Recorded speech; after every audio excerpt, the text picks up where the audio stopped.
ഗൗസ്വാമി ഓം നമ ശിവായ. എന്താണ് കുംഭമേള അനുഭവം? ആത്മനമസ്കാരം. നമ്മൾ ബാബുസ്വാമി കർമ്മയോഗി. കുംഭമേളയുടെ അനുഭവം എന്ന് പറഞ്ഞാൽ കേരളത്തിന്റെ കുംഭമേള മഹാമാഘ മഹോത്സവം എന്നാണ് തുടങ്ങിയതെങ്കിലും അത് കേരളത്തിന്റെ ഒരു കുംഭമേളയായി ഇത്രയും ഭംഗിയാകുമെന്ന് ആരും വിചാരിച്ചില്ല. പക്ഷെ ഇതിനൊരു പ്രകൃതി ശക്തി ഇതിനെ വളരെ വലുതാക്കി. മറ്റുള്ളവര് പലരും ഇത് ഞൊട്ടും എന്ന് പറഞ്ഞു, പക്ഷെ ഈ ഞൊട്ടും പറഞ്ഞവരിപ്പൊ ഞെട്ടി. അത് മാത്രമല്ല, ഇതിന് തുടക്കം വെച്ച് ഇച്ഛാശക്തിയുള്ള ഒരു മഹത് വ്യക്തിയാണ് നമ്മുടെ ആനന്ദവനം ഭാരതി മഹാരാജ. അവരുടെ ആ ഇച്ഛാശക്തിയാണ് ഇത്രയും ഇതിനെ വലുതാക്കിയത്. ഇതിന് നല്ല രീതി ഇന്ന് വരെ ആയിട്ട് ഇത് കഴിയുന്നവരെ ഒരു പ്രശ്നങ്ങളോ ഒരു പ്രോബ്ലങ്ങളോ ഇല്ലാതെ എല്ലാവരും ഹാപ്പിയായി വന്നവർക്ക് ഭക്ഷണം കൊടുത്തിട്ടുണ്ടായിരുന്നു. എല്ലാവരും ആനന്ദകരമായി ഇവിടെ വന്നവരെല്ലാം ആനന്ദത്തിൽ ആറാടിയിട്ടാണ് പോയിട്ടുണ്ടായിരുന്നത്. അത് നമ്മള് 3 ദിവസമായി ഇവിടെ ഉണ്ട്. അതിന് മുന്നേ നമ്മൾ വന്നു പോയി. പക്ഷേ എങ്കിലും 1-ാം തീയതി 2-ാം തീയതി 3-ാം തീയതി നമ്മൾ ഇവിടെ തന്നെ ഉണ്ടായിരുന്നു. എല്ലാവരും വളരെ ഹാപ്പി ആയിരുന്നു. നമ്മുടെ അനുഭവം അതാണ്. വളരെ നന്നായിരുന്നു. പ്രതീക്ഷയിലും കൂടുതലായി നന്നായി. ഇനി ഇതിൽ കൂടുതലായി എല്ലാ വർഷങ്ങളും നേരിട്ട് കൂടുതൽ മെച്ചപ്പെട്ട് നല്ല രീതിയിൽ വരും. എല്ലാവരും ആത്മീയതയുടെ കീഴിൽ വരും എന്നാണ് എൻ്റെ വിശ്വാസം. നില അതിന്റെ കല്ലോലങ്ങളിൽ തട്ടി സന്തോഷമായിട്ട് എങ്ങനെ ഒഴുകുന്നുവോ അതേപോലെ തന്നെ ഇവിടെ വന്ന് എത്തിച്ചേർന്ന എല്ലാ ജനങ്ങളും സന്തോഷ തുന്തലരായിട്ട് ഓടുന്നതായിട്ടാണ് നമുക്ക് മനസ്സിലാകുന്നത്. ഏറ്റവും സന്തോഷകരമായ ഒരു അനുഭൂതിയാണ്, ആനന്ദമാണ്. ആ ഒരു അനുഭൂതി കിട്ടിയത് തന്നെ എന്തോ ഒരു മുജ്ജന്മ സുഹൃത്തം പോലെയാണ് അനുഭവപ്പെടുന്നത്. വയനാട്ടിൽ നിന്ന് വന്നതാണ് ഈ കുട്ടി. വയനാട്ടിൽ നിന്ന് അവരുടെ സ്ഥലം കൊച്ചർമല അവിടെ നിന്നാണ് വരുന്നത്. അപ്പം ഹൈന്ദവ സംസ്കാരത്തെ തിരിച്ചു കൊണ്ടുവരിക എന്ന് പറയുമ്പോൾ ആൾക്കാർ പറയുന്നത് എന്താണെന്നറിയോ, പഴമയിലേക്ക് പോകുന്നു. അങ്ങനെയാണെങ്കിൽ പഴമയിലേക്ക് പോകുന്നുണ്ടെങ്കിൽ പൊയ്ക്കോട്ടെ, അതിൽ നമ്മൾ പറയുന്നില്ല. പക്ഷെ അങ്ങനെയാണെങ്കിൽ മൊബൈൽ ആരെങ്കിലും ഉപേക്ഷിക്കുമോ? ആരും ഉപേക്ഷിക്കില്ല. അപ്പൊ ഇത് പഴമയിലേക്കുള്ള പോക്കാണോ? അല്ല, ഇത് പുതുമയിൽ കൂടി തന്നെ. പുതുമ ഉണ്ട് നമ്മുടെ കൂടെ, പക്ഷെ ആ കൂട്ടത്തിൽ പാരമ്പര്യം ഉപേക്ഷിക്കാൻ പാടില്ല, ഹൈന്ദവ സംസ്കാരം ഉപേക്ഷിക്കാൻ പാടില്ല, സനാതന ധർമ്മം ഉപേക്ഷിക്കാൻ പാടില്ല. ഇതൊക്കെയാണ് നമ്മൾ ആഗ്രഹിക്കുന്നത്.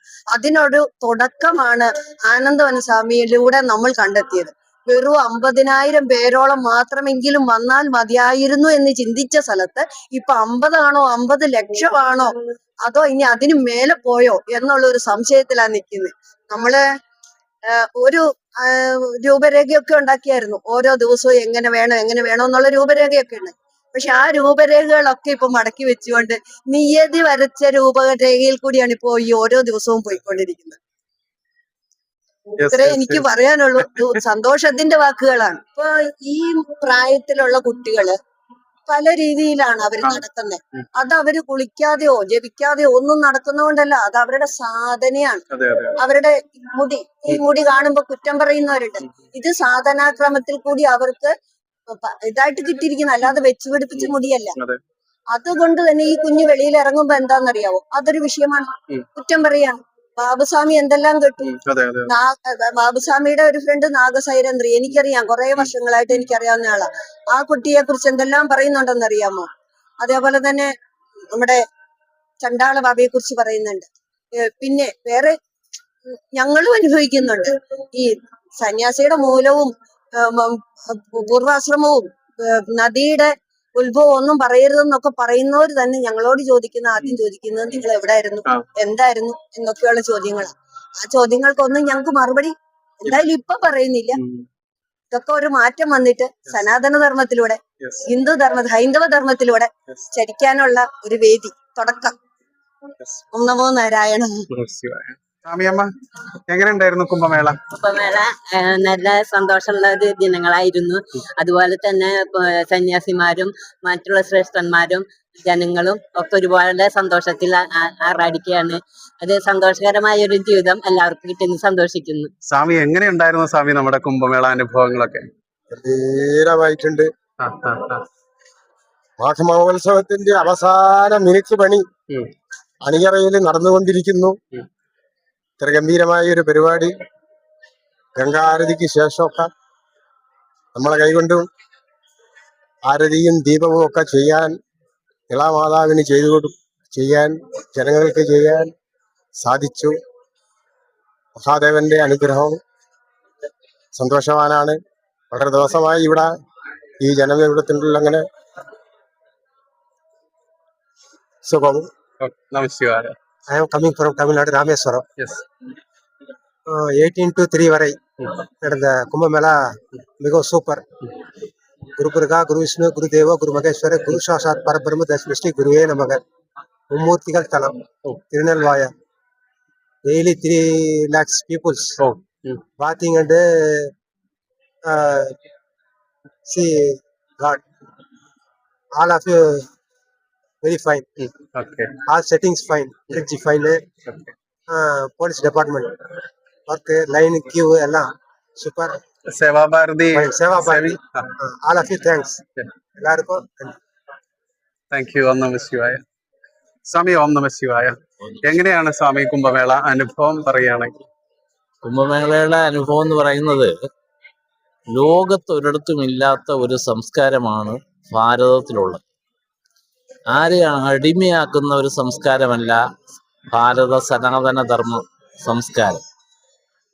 അവരറിയുക, ഒരു പവിത്രമായ ഒരു മനുഷ്യജന്മം കിട്ടിയാൽ ആ കുട്ടിക്ക് മാതാപിതാക്കൾ ജന്തു തലത്തിൽ നിന്ന് അവനെ ഒരു ഹിന്ദു തലത്തിലേക്ക് ഉയർത്തി ലോകബന്ധുവാക്കാൻ കഴിയുമെന്നുള്ള ഒരു സന്ദേശമാണ് വിവേകാനന്ദനിൽ കൂടി നമുക്ക് പകർന്നു തന്നത്.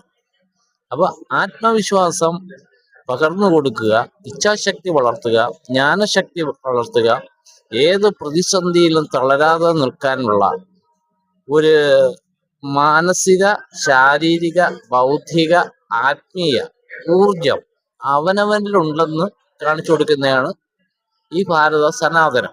യഥാ യഥാ ഹി ധർമ്മസ്യ ഗ്ലാനിർഭവതോ ഭാരത എന്ന് പറഞ്ഞതുപോലെ കുറെ കാലം അധർമ്മം ഇങ്ങനെ ഭരിക്കും, അത് കഴിഞ്ഞ ധർമ്മം മുളയ്ക്കും. അതാണ് ഇവിടെ മഹാമണ്ഡലേശ്വരിൽ കൂടിയൊക്കെ നമുക്ക് ഒരു യുഗപുരുഷനാണ് അദ്ദേഹം. ആ യുഗപുരുഷനിൽ കൂടി പ്രപഞ്ചത്തിന്, പ്രകൃതിക്ക്, ഭാരതത്തിന്, ഭാരതമാതാവിന് എന്തൊക്കെയോ ചെയ്യാനുണ്ട്. അതാണ് ഇത് ഇവിടെ അരങ്ങേറിയത്. ഭാരതം ലോകത്തിന്റെ മാതൃക ആണ്, മാതാവാണ്. ഈ സംസ്കാരം ഒരിക്കലും അഴിവുള്ളതല്ല, ഇത് എന്നും നിലനിൽക്കുന്നതാണ് സനാതനം. ഓം നമ ശിവായ. ഹരി ഓം. ശരിക്കും എന്താണ് കുംഭമേള എന്ന് മലയാളികൾക്ക് പലർക്കും അറിയില്ല. നോർത്തിലോട്ടൊക്കെ പോയിട്ടുള്ള പലർക്കും കൃത്യമായ ഒരു ധാരണയുണ്ട്. പക്ഷെ അവർ മനസ്സിലാക്കിയ ധാരണ ഇവിടെ എന്ന് പറഞ്ഞാലും മറ്റുള്ളവർക്ക് അറിയില്ല എന്നുള്ളതാണ് സത്യം. അപ്പോൾ നമ്മുടെ സ്വന്തം നാട്ടില് കുംഭമേള എന്താണെന്ന് മനസ്സിലാക്കുവാൻ വേണ്ടിയിട്ട് ഇപ്പം ഇവിടെ നടക്കുന്നുണ്ട്. ഇപ്പം വന്ന് കാണുന്നവരെല്ലാം അത് കൃത്യമായി അത് മനസ്സിലാക്കുന്നുണ്ട്. അപ്പൊ ഇവിടെ പൊതുവെ നമ്മൾ ക്ഷേത്രങ്ങളിൽ പല ആചാരങ്ങൾ നടക്കുന്നുണ്ടെങ്കിലും ഇവിടെ വന്നാൽ കൂടുതൽ സന്യാസിമാരെ കാണുകയാണ്. അപ്പൊ ഈ സന്യാസി എന്തിന് ഇവിടെ എന്നുള്ളൊരു ചോദ്യം വരും. കുംഭമേള സന്യാസി മാത്രമല്ല, പക്ഷേ സന്യാസിയാണ് പ്രാധാന്യമായിട്ടും. കുംഭമേള അനുഷ്ഠിക്കുന്ന സന്യാസിമാരാണ്, അതിൻ്റെ കൂടെ ഭക്തന്മാരും ഉണ്ട്. ശരിക്കും ഒരു ക്ഷേത്രത്തില് ഒരു ആചാര ലംഘനം വന്നു എന്ന് വിചാരിക്കുക, അപ്പൊ എന്ത് പറ്റും? അവിടത്തെ പോറ്റി അല്ലെങ്കിൽ മുഖ്യമായിട്ട് പൂജ ചെയ്യുന്ന ഒരു വ്യക്തിയായിരിക്കും അതിനെ ക്ലിയർ ചെയ്യുന്നത്. കൂടുതൽ പ്രശ്നങ്ങൾ വന്നാലോ തന്ത്രിയായിരിക്കും അത് ക്ലിയർ ചെയ്യുന്നത്. അപ്പോൾ ഒരു ക്ഷേത്ര സംവിധാനത്തിൽ ഒരു പ്രശ്നം വരുമ്പോൾ അവിടുത്തെ മുഖ്യ ആചാര്യനും അല്ലെങ്കിൽ തന്ത്രി അതിനെ സോൾവ് ചെയ്യും. എന്നാൽ നമ്മുടെ സമൂഹം മുന്നോട്ട് പോകുന്ന ധർമ്മത്തെ അടിസ്ഥാനപ്പെടുത്തിയിട്ടാണ്. ധർമ്മത്തിനൊരു ച്യുതി വന്നാൽ ആര് ക്ലിയർ ചെയ്യും? അവിടെ ഗവൺമെന്റ് അല്ല അത് ക്ലിയർ ചെയ്യേണ്ടത്, അവർക്കത് സാധിക്കില്ല. അവിടെയാണ് ശ്രേഷ്ഠനായ സന്യാസിമാരുടെ ആവശ്യം. അപ്പം ഈ സന്യാസി സമൂഹത്തെ നിയന്ത്രിക്കുന്ന അഗാഢകളാണ്.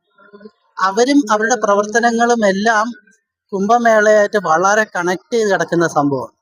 അത് വരുന്ന കാലഘട്ടത്ത് നമ്മളെ കേരളത്തിന്റെ സമൂഹം എന്താണ് ഒരു സന്യാസി ഈ നമ്മുടെ സമൂഹത്തിൽ എങ്ങനെ എന്ത് പ്രവർത്തിക്കുന്നു എന്നുള്ള തീർച്ചയായിട്ടും മനസ്സിലാക്കുന്നത് ഇത്തരം പ്രവർത്തനങ്ങൾ വരുന്നതാണ്. അതിന്റെ മുന്നോടിയായിട്ടാണ് ഇവിടെ നടക്കുന്ന കുംഭമേള. ബാക്കി നമുക്ക് വഴിയെ കണ്ട് മനസ്സിലാക്കാം. ഓം നമശിവായ. കുംഭം എന്ന് പറഞ്ഞാൽ അമൃതവുമായി ബന്ധപ്പെട്ടതാണ്. അമൃത് നേടുക എന്ന് ഉദ്ദേശിക്കുന്നത് സത്യത്തിൽ ജ്ഞാനമാണ്, അറിവാണ്. ധർമ്മം, അർത്ഥം, കാമം, മോക്ഷം എന്നാണ്. ബ്രഹ്മചര്യം, ഗൃഹസ്ഥ, വാനപ്രസ്ഥം, സന്യാസം എന്നാണ്. ഭഗവാൻ തന്നെ ഗീതയിൽ പറയുന്നത് ധർമ്മം നിലനിർത്താനാണ് ഞാൻ എപ്പോഴും വരുന്നത്. ധർമ്മം എവിടെ കുറയുന്നുവോ അവിടെ ഞാൻ ധർമ്മത്തിന്റെ രൂപം എടുക്കുന്നതാണ്. ഈ ധർമ്മമാണ് മുഖ്യം. ധർമ്മത്തിൽ നിന്നുകൊണ്ടാണ് എന്തും എല്ലാം നേടേണ്ടത്, ആരും എവിടെയും എപ്പോഴും. അതിനൊരു വലിയൊരു വെളിച്ചം വീശുന്ന ഒരു വലിയൊരു പ്രക്രിയയാണ് കുംഭമേള. അറിവുള്ളവർ വരുന്നു. ആ അറിവുള്ളവർ വരുമ്പോ മറ്റുള്ളവർ വന്ന് ആ അറിവ് നേടണം.